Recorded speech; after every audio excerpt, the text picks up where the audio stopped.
Hello guys, so nandito kami ngayon pa rin sa Italia. Ano lang kami dyan? Kailan mo i-post yan? Siguro mga next week. I-update mo ko? Sure. Para mapanood na kami. Sige. Ayan na, nagbablog ako. Kasi Toto. Tapos i-share man nila. Yeah, sure. Yeah, so, wow.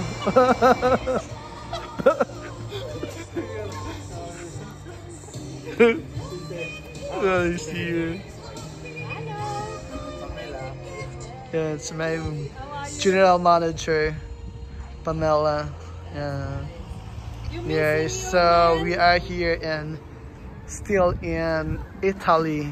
Ayan guys. Yeah, here guys. So ayan, dito kami ngayon sa Italia. Yan kaya kami nag-wine with Pamela and my friend.